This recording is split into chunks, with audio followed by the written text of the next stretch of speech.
5-0 players. I think the die roll is going to be fairly important for this one. Honestly, maybe not. Both decks are extremely capable of breaking fields, but it's just going to be who can set up first. It looks like Swordsoul is going to be able to start. That's fine.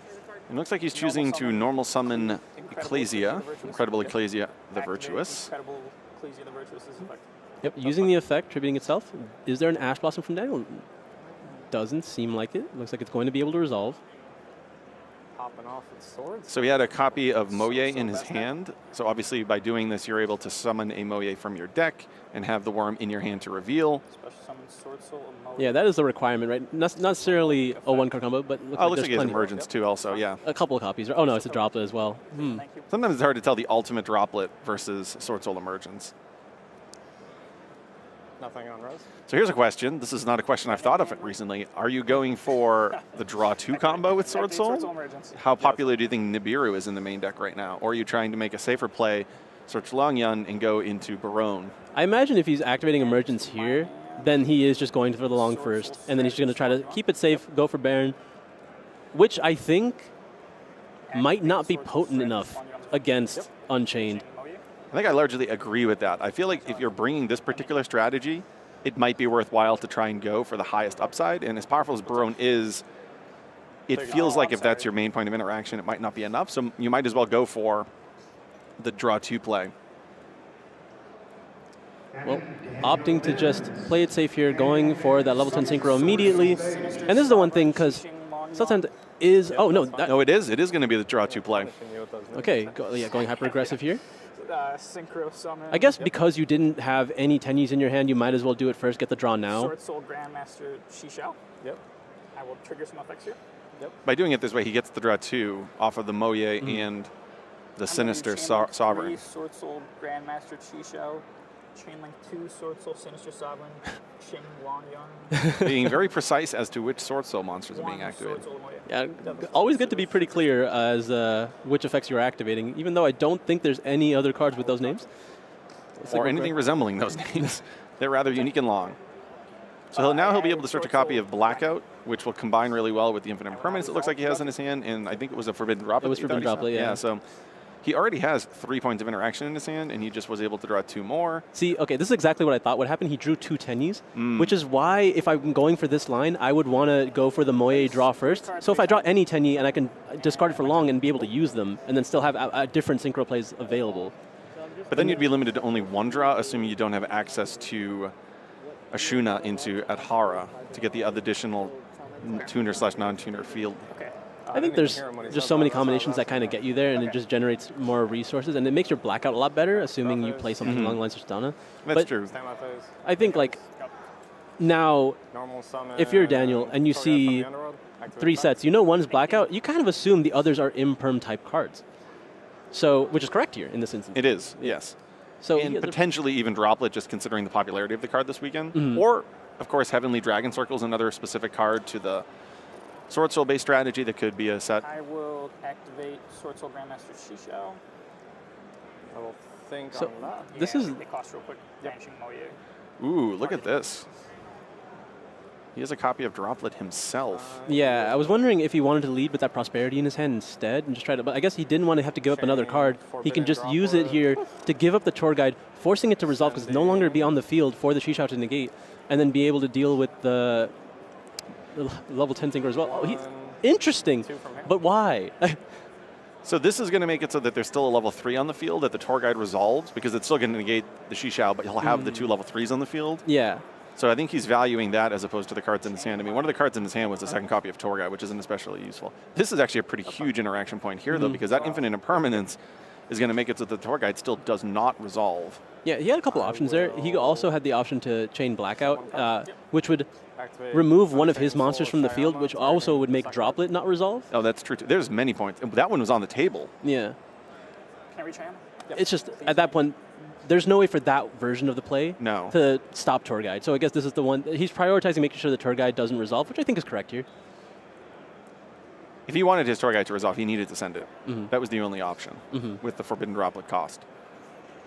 So that was an interesting interaction, seeing as how that was faced up on the table. I think he just didn't see, like he needed the bodies on the field. He wanted access to Rhino. Wailing of the Unchained Soul's effect, special summon from deck. When we presume that if this type of deck is setting a spell and trap card, Infinite Impermanence is one of the most common, in addition to the fact that Blackout was obvious. Maybe he was trying to bait out the Blackout as well, putting 2 cards on the field that he could potentially target, knowing that it wouldn't be in his favor. Like if the droplet effectively resolved without effect, in the situation, I don't think he was too concerned, because the banish doesn't... no, the banish does matter a lot here. Because losing a Shavara would be pivotal at this point.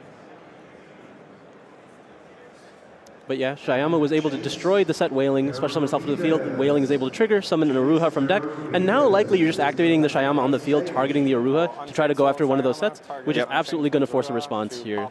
One of the key ways in which the Unchained deck can play going second, having these ways of popping spell and trap cards. Oddly enough, I think he has to use the droplet, or he's taking a chance and hoping he misses and hits the Blackout, because there's just no point, like, you're just not going to be able to activate Blackout in this matchup. Oh yeah, everything with the destruction. Mm-hmm. Oh, lucky him, he hits the Blackout. Aruha effect, summon from deck. I will summon. It's interesting, the Blackout as the first interaction may have put Seth in a better position, as you were saying there, because having that Sinister live this turn would be a huge point of interaction that he's missing out on because it's been negated by Forbidden Droplet. Anything on Res? Okay. Form a link summon. Yep, going ahead and triggering Yama now, as well as the Shavara in the graveyard. I think this is, if you're going to use Droplet on anything, it's probably this right here. Yama, Unchained Soul, Lord of Yama, Chainlink 1, Unchained Soul of Shavara, Chainlink 2, set from deck. Yep. So not only does Satha have to use the Droplet here, what is he going to give up for it? Both those monsters are half, so he can assume that he's not going to be able to keep either of them anyway. I think he wants to keep both Tenyis in his hands, like, so he can just make a play as long as Daniel's not able to make a Caesar. Particularly because one of them is a Shuna, so he'll be able to go into at least some potential level 8 synchro. Let's see the call that he makes. Yeah, he really can't afford to discard both of them. Or really either of them. You know, I've never seen this interaction before, but it might come up immediately on the following turn. How does SP interact with Tenyis? Like, will that just be good enough when he activates Ashina to start just clearing stuff on the field that way? Like when they put the normal like monk on the field? Yeah, like once the Amadi's already on the field, and then they start activating the Effects Engrave. And then they start getting rid of them that way? Yeah, I don't think having just the Tenyi cards would be enough then. Because if he doesn't have a way to move forward from this point, he can go... Oh, it still has Prosperity. He avoided the Imperm column, which is definitely important. The little things that matter tremendously. If you've ever put a spell in that column, it is not a little thing. That is... Yeah, it is painful. It is painful. You will never forgive yourself, but you'll never forget. You'll also never forget. That's what I was about to say, too. It's a core memory. So it looks like he's got... So he's, okay, already used Aruha at this point, right? Yes. But Prison can go ahead and add Shavara, which is, I think, enough for him to just be able to do everything he needs to do. Or you just add Shavara. Or should I just add Shavara, yeah. That's pretty reasonable. You keep the density of cards in your deck as high draws. Oh, look, I guess he didn't start with the Aruha. I'm trying to remember how this turn started. It was... Oh, it was Shyama pop the trap and just pop the trap, yeah. Okay, yeah, so he still has access to Aruha's effect here. Yeah. Which is pretty good, because that means he gets to end on Rage as well. Yep. Activate Escape of the Unchained effect to summon from deck. Yep. If only he had access to one more destruction effect, he'd be in the money. Like, I think he's in good shape anyway. Yeah. Yep. Now he's going to be able to reset probably that escape, get rid of the... Because he already used Aruha. That's my concern. Right? Like, that was used to get the Shavara off the Shyama effect. He has it in his graveyard, so I don't... Yeah. Yeah, okay. So we're just going to be able to... I will pop my Aruha. And now this is the problem, because this this line doesn't make This goes to the bottom of the deck. Once it was summoned back from the graveyard. Caesar, and I think Caesar in this position is just so huge against the Tenyis. Agreed. It's really huge against the entire deck. Mhm. You summon any of the Swordsoul monsters with the attempt to special summon the token. Yeah, I think Caesar kind of covers every base you needed to, and I'm trying to think like how he can get there still, because if he activates an effect that destroys, To summon Unchained Soul. so I think, Yep. okay, how much attack does the Chi have? It has The 14, right? Is it yeah 2800? 14, unfortunate. So we can't crash the Rage in, because if we crash the Rage in, we would have been able to use the effect of Yama in the graveyard. summon back out Sharvara, and then use the secondary effect to destroy the Sarama to be able to summon back out the Shyama. Onto Chisha. And that would have potentially got there. So This is this is at 14, so this is 4, 18, and then half. and for then pot, half so from 200. Pot of Prosperity. Yep. All right. But lots of layers of math here. So we have the Prosperity that's halving the damage, but also the Droplet that's halving the attack. So only 200 points of damage dealt there. I mean, realistically, to two Tenyis having access to SP already, Then have like attack just with Rage on the field, probably pretty good. 70, 50. Yeah, 7. I think it was a pretty big deal to discard the Tenyi from the hand based on how this turn ultimately played out, because I feel like having that second Tenyi in the hand, I think you'd have some live draws. No, a Droplet won't be able to save you here. No. That was one that was coming to mind myself. Your turn.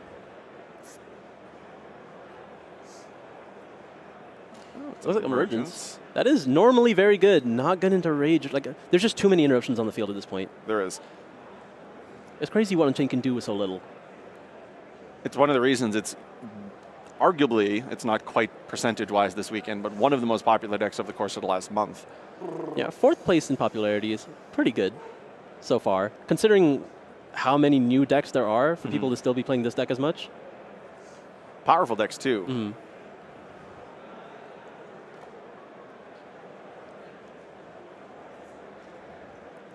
All right, Swordsoul. going for Emergence here. Swordsoul from back down. Yep, that's fine.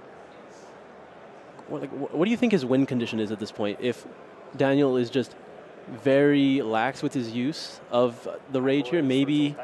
Okay, no, just going for straight Taya. I think there is an obvious win condition from here, unfortunately.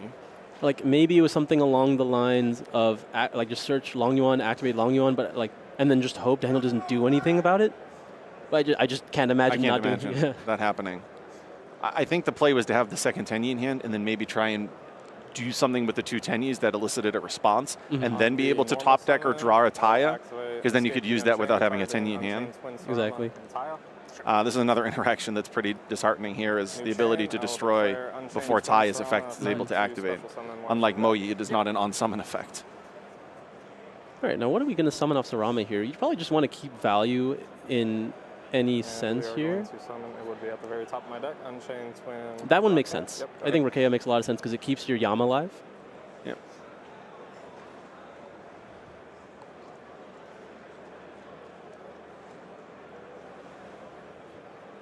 Then you are free to resume. Activating like a Tenyi Spirit Pursuit. Summon is fine. All right, that is the last card in hand. That should just Res, I will Unchain Soul Rage. And he'll be using the link effect of Unchained. Open the door to just lose. you have to put up as many responses as possible. No, bro. Don't say that. And you know your opponent plays Droplet. You saw it game one. Oof. And, well, Shifter, weird. I think both these decks are very capable of playing under Shifter. Yeah, so the Tenyi deck's not going to get the value off the draws of Moye or the burn damage from Longyun, which can definitely hurt, Sorry, Phil. but Followers out there. Shifter puts you down to 4 cards in hand, you draw to 5. If you can't deal with the big synchro monsters, sometimes it's enough.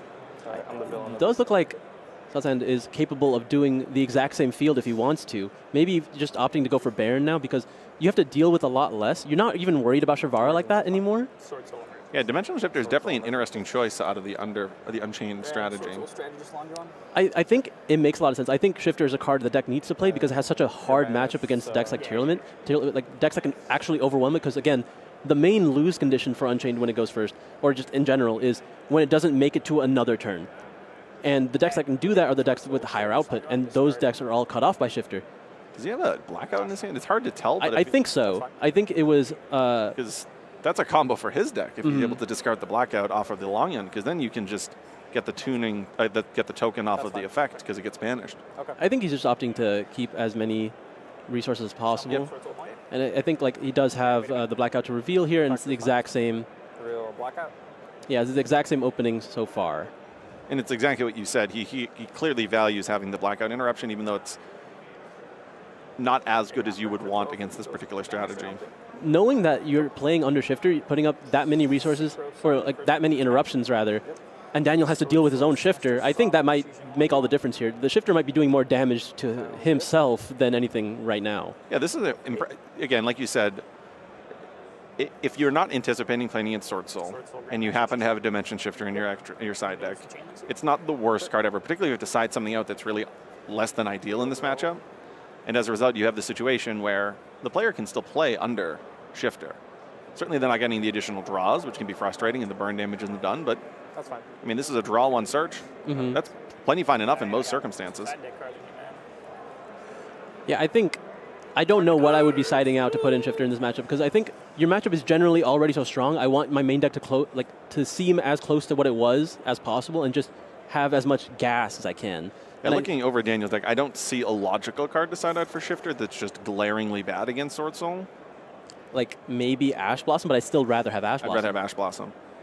I'd rather have Ash Blossom to mitigate to a smaller extent what they can do, but then be able to access my graveyard. Yeah, like realistically, you have the output to be able to play into a Swordsoul field. This is an interesting search here because if he searches Taya, obviously there's going to be no graveyard. If he searches Moye, he is doing so because he has Emergence in hand also. So he sort of had just a variety of the similar pieces right now, so that search wasn't that great. He really wanted to draw a non-engine card off of that single draw, and it looks like he drew Emergence. I imagine you're at that point searching just a copy of Longyuan. Oh, that's going to get banished by Sinister for sure, right? Yeah, I'm going to change. Okay. Yeah. Longyuan. To banish it? Not like you would be able to actually use the destroy effect because the contract will never be able to hit the graveyard, but it's still enough to put a Deus Ex on the field. And you don't want it to just allow access to Zeus, right? You know, we are seeing some of the interactions that Sinister can put up against the Unchained strategy. Yeah, one interruption down. Oh, there's a copy of Triple Tactic Silence, which is honestly enough to establish, like, or to ruin the entire field here. Yeah, that card in this particular situation is just backbreaking. Being able to combine that with the Dimension Shifter, you know, you look at Dimension Shifter and you say, well, I can still put up a couple big Synchro Mantras. I should be okay. The Talons just completely shuts that down. That should be banished as well, which they are able to keep track of. At this point, you know it's blackout. You probably just enter battle phase attack and then try to set something up with that prosperity after the fact. See, I mean, okay, if he chains blackout now, you know what? Good for you. So it's fine. Just try to dictate what you want to do next. But we do know that he's not going to go for game right now. He's just trying to set up as many responses as possible. Hopefully just get in access to Caesar. Caesar's the most important thing for him right now. Yeah, as we talked about earlier, we didn't see it in the first game, but Caesar lines up so well against what the Swordsoul deck is trying to do. All right, Turget's pretty good. I feel like that's a very reasonable take. And yeah, look at that. Yeah, I don't think you can complain about Tour Guide here. Can't draw though, bro. Tour Guide isn't the same power level that it normally is because, again, you're not sending that Rhino, you're not getting that trap card. Oh, this is crazy. I don't know about that. You're giving that blackout value, and you're giving that value. Like, I will chain in response to that Unchained Soul of Sharvar targeting the Tour Guide from the Underworld. Again, you're just investing cards into a blackout right now that you never had to. Like, I understand you're able to play through the cheat Yes. show. With Dimension Shifter live, by the way, you're starting to put valuable resources onto the field that may now get banished.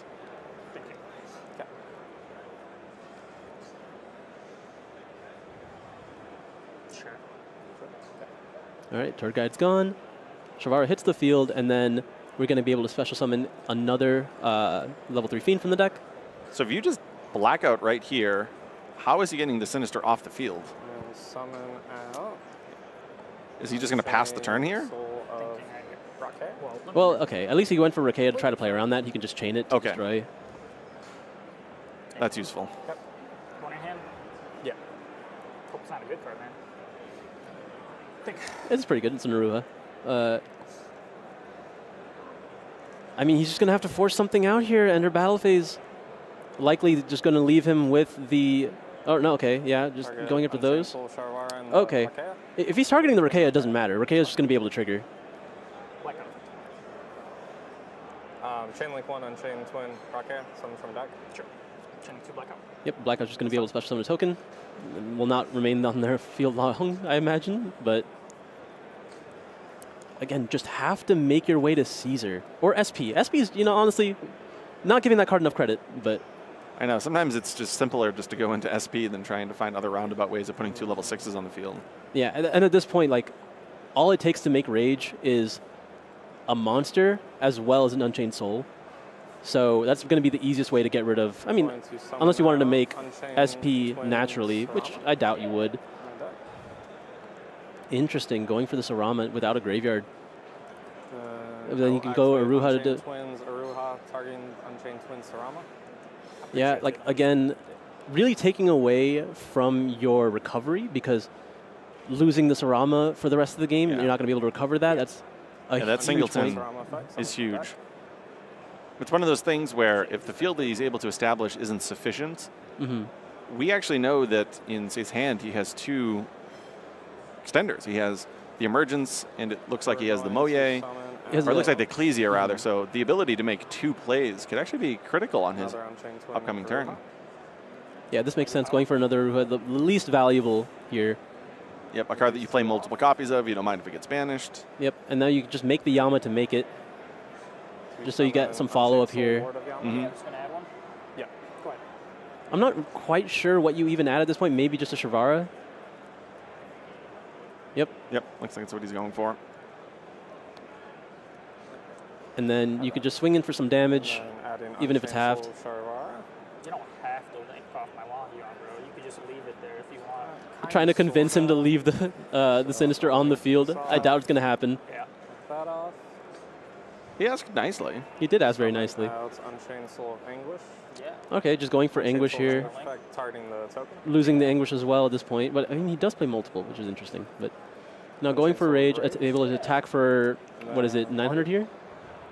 Yeah, it would be 1,800 half, so it would be 900. And hopefully that's good enough. Yeah. The Shavara is not really doing much of anything because, again, no graveyard. Although the graveyard is accessible now, there's nothing for Rage to add back. Not like you even want to. You really want to actually resolve Rage at this point in the game. See, it's funny. You forgot to Long Yuan burn game 1, and I forgot to attack that game too. Look at us. Yeah, like maybe the little bit of damage doesn't really matter here. It will. But To do the damage by attacking over the token. But then I guess you could just win into Unchained Soul of Rage and you need to use your opponent's yeah, card, yeah. I think like the game is so simple right now, and we drew Long Yuan that Wow. does give him some extra reach.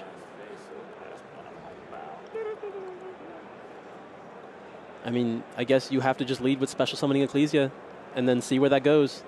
Have to go into Moye. That's fine.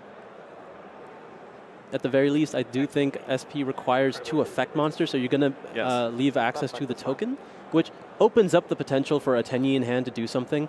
But I think at this point, if you're Daniel, you just got to take that risk. Summon Swordsoul Moye. Summon Moye. Although I guess, no, you're just banishing the token Moye outright. effect is fine.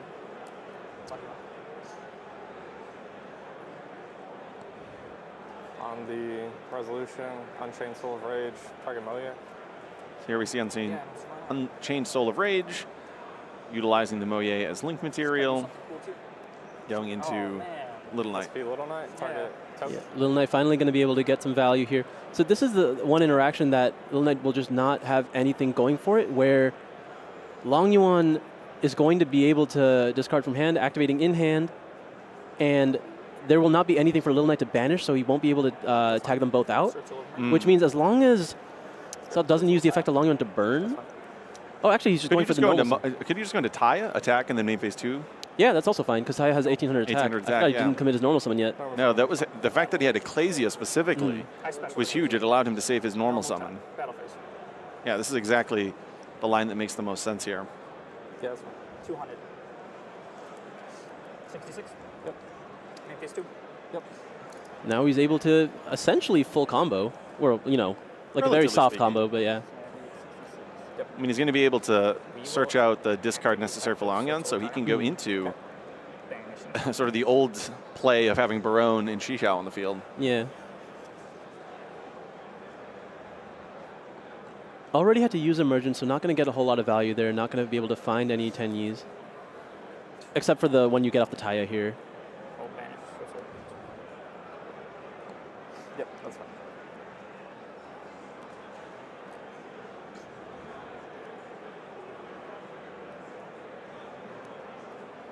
So here's the thing. Do you think he plays Chen Ying? Oh, he does. It's right there on the top. Because that might be more worth it than making Baron here, just so you have access to Adhara to give you back more follow-up instead of just putting the 2 monsters on the field.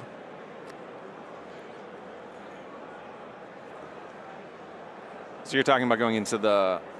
Because at this point, if Taya uses its effect to send the Ashna from deck to grave, and then he activates Long Yuan to discard whatever Qishao searches, he's going to lock himself into worms, but he gets to have access to Monk and Adhara to keep that resource loop going.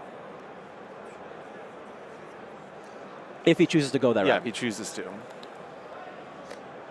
At the very least, you're always putting an Ashna in the grave, How though. much time was it? Oh, easily. 16 minutes and 36 seconds. I'll go ahead and scoop. Oh, it looks like Daniel's actually just going to concede, and he sees the writing on the wall. Duel set ready. The shake fist bump there. So we have Impermanence and Ash Blossom in his hand, so he's got a few points of interaction. Does that, the way he's looking at it, is he going first? Okay, no, normal summon target. Very good. That's going to be likely met with a copy of Infinite Impermanence. I doubt you use your Ash here.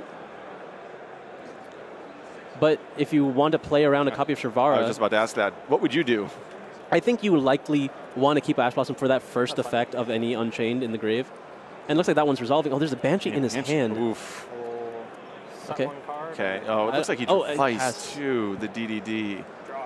Oh, no. Oh, no, that hand is not ideal. That is a couple cards that you want to search or send. All right. He sat up in his chair thinking to himself, wow, my Infinite Impermanence got me through that turn. And I've opened 2 copies of the Tenyis. Is that Banshee, Abominable Soul, and Vice King? I think he has the entire collection of singletons that you really Wow. want to tutor in specific circumstances, not draw in your opening hand. But the funny thing is, he actually, that tour guide from the other guard actually gone uninterrupted. That's pretty good. He would have been pretty good. He would have been, you know, these 3 cards don't do that much, but I got my tour guide to resolve. Tenyi Spirit Ashna. And this is the ideal opening from Swordsoul. We have Ashna and Vishuddha able to go just straight into Boxia, try to clear up these monsters, and then go in with the rest of his cards. Yeah, and he has a Emergence in his hand, so he's going to be able to conduct a normal summon in the aftermath of all of this. And he's going to clear the field and then go into his more traditional Swordsoul plays. He has Emergence Taya, so he can even, if he wants to, try to play around Nibiru by setting up a Chaofeng line. Chaofeng, yeah. Chaofeng's one of my favorite cards in the Swordsoul strategy. It's especially backbreaking when cards like Effect Veiler become popular. I mean, obviously there's Nibiru, that's just sort of the generic card you're always playing around, but when cards like Effect Veiler become popular as well. Yeah, just randomly hit, making sure your opponent can't use light effects can just be really strong for you, but a lot of the time, you just keeping it as a pseudo interrupt when you black that out and you're able to add something along the lines of Ash Blossom to your hand, or just follow up. I often feel bad when the Drytron players try to bring their deck to a tournament and a card like Chaofeng is running around. I mean, it shouldn't be anymore, but again... It isn't, but there was a period of time where those two overlapped in much more higher degrees of popularity. So here's Adhara adding back the Ashuna, giving him an ideal discard if he wants to do so. It also allows him to reveal of Moye a card in his hand that is already public information. Was that the Imperm column? I think it might have been. That is the Imperm column. Well. How? Okay, well, you know... Well, he still has Taya in his hand. Oh, look at his face. So he still has Taya in his hand, and he'll be able to banish the Emergence. Yeah, I think it's still fine. And then he'll be able to go into Yazi, and Yazi can pop the Tour Guide, triggering the Yazi effect, getting the Moye, revealing the other worm in his hand, and then still basically getting to the same place. If not, outright winning. But yes, he did just play that Emergence in the Infinite Impermanence column. Had a lot of choices in columns. It's just one of those things. The card has been out for years now, but it still has, every now and again, an impact like this, where that Impermanence column comes into play. I think the judges are just confirming, verifying that was, in fact, the location of where Infinite Impermanence was activated. But he still gets to summon the Taya, like I mentioned, banishing the Emergence. I can't imagine Daniel makes it out of this turn. even if... Ooh, I don't know if he reduced the level there. Shisha 1, Tiger 2. I don't think he needs to. Like, You don't like the Yazzie play here? I mean, I do, but I don't think he necessarily just needs to do it. I think he probably just has enough damage from That's fair. just doing this. Yeah, because Long is going to do 1,200. The Monk and the Tour Guide just cancel out, and the rest of the damage is already there, right? Yeah, Monk is on. Yeah. So it's 51 represented, and then I mean this just it was always game. Like there's That's true. Yazzie is one of my favorite cards that stick out to play, and anytime you could summon Yazzie, I always wanted to do it. Yeah, outside of a Nibiru from Daniel here, that's the only thing the South can possibly fear. He's just going to have to go for it now. You're already committed. I mean, reasonably speaking, passing the turn with 1 interruption on a Tour Guide set spell or trap card, Nibiru is actually higher on the list of cards. Yeah, that I would could believe it's conceivably there, but I don't Yeah. think you have much of a choice at this point. You're not going to pass it back. You're not going to try to do anything less. You're going to commit, and because like realistically, the way you play around Nibiru is with this hand, what are you going to do? Just go Chi-Shao pass? You can't. You have to try. I mean, you would have Boxied and then used the Ashuna to get Adhar on the field to go into Shisha, like you mentioned. Well, Or to go, Xiaofeng, sorry. how often do people still play Chaofeng? Oh, he does. He does play Xiaofeng. Oh, that's crazy. correct. Yeah, then yeah, he should have. But Yeah, he could have done this. Yeah, okay. All right, Swordsoul, moving on 6-0.